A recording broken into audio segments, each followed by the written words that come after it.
कि अगर आपने किसी स्टॉक को 10 रुपए पर खरीदा है और वो अभी 20 रुपए का हो चुका है, तो तुम्हें वो स्टॉक 20 रुपए पे बेच देना चाहिए।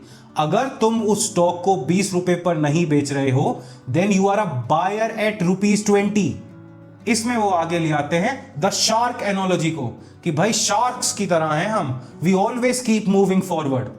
भाई साहब, ये शार्क की एनोलॉजी वैल्यू इन्वेस्टर्स के साथ नहीं लगती। हमारा मेन पर्पस किसी इन्वेस्टमेंट में होता है उसको लॉन्ग टर्म होल्ड करने के लिए। हम किसी कंपनी को इसलिए नहीं खरीदते कि अगले दिन जो हाईएस्ट बिडर देगा उसको बेच के उससे निकल जाएं। बिल्कुल नहीं। जब आप ये शार्क्स की तरह मूव करने की कोशिश करते हैं तो आप ब्रोकरेज फीस बढ़ाते हैं, गवर्नमेंट के लिए टैक्सेस बढ़ाते हैं। And on behalf of Nirmala Sitharaman, I thank you. ऐसा करने पर आप किसी एक डिसीजन के ऊपर अडिग नहीं रह पाते। You are constantly chasing every tick in the market कि अप हो गया, डाउन हो गया, अप हो गया, डाउन हो गया।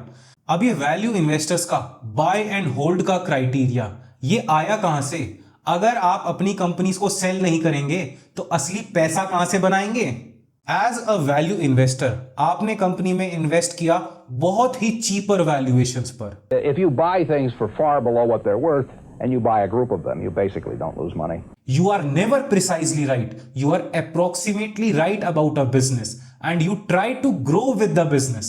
अब आप कंपनी में ट्रेडर नहीं होते, you are a part owner of the company. आपने कंपनी को इतना चीप खरीदा होता है ना कि आपके नुकसान के तो कोई चांस ही नहीं, सिवाय बैंक्रप्सी के। तो इसलिए बैलेंस शीट आपको मॉनिटर करनी पड़ती है। अब मान लीजिए आपने कंपनी को खरीदा सिंगल डिजिट अर्निंग मल्टीपल पर, और अभी कंपनी के साथ ग्रो कर करके कंपनी का अर्निंग मल्टीपल पहुंच गया है 25-30 टाइम्स इट्स अर्निंग।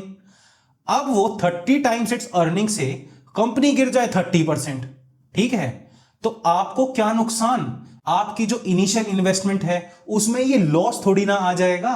अब अगर कंपनी रिडिक्यूलस वैल्यूएशंस पर पहुंच जाए, आप देखेंगे कि शॉर्ट टर्म ट्रेडर्स आपको 100 टाइम्स अर्निंग मल्टीपल देने के लिए तैयार हैं। क्या करंटली जो कंपनी की अर्निंग्स चल रही हैं ये इसकी हाईएस्ट एवर है? और क्या कंपनी को इतनी जो highest valuation that is 100 times earning multiple, क्या ये कॉन्स्टेंटली मिलता रहेगा लास्ट तक? अगर आपका जवाब ना है तो आपने अभी तक कमा लिए almost 50 to 100 times your initial investment. अब आप अपना प्रॉफिट बुक करना शुरू कर सकते हैं। अगर आपको जानना है कि मैं अपने पोर्टफोलियो को मार्केट वॉलेटिलिटी से कैसे बचाता हूं, तो डिस्क्रिप्शन वाली वीडियो को देखना ना भूलें। धन्यवाद।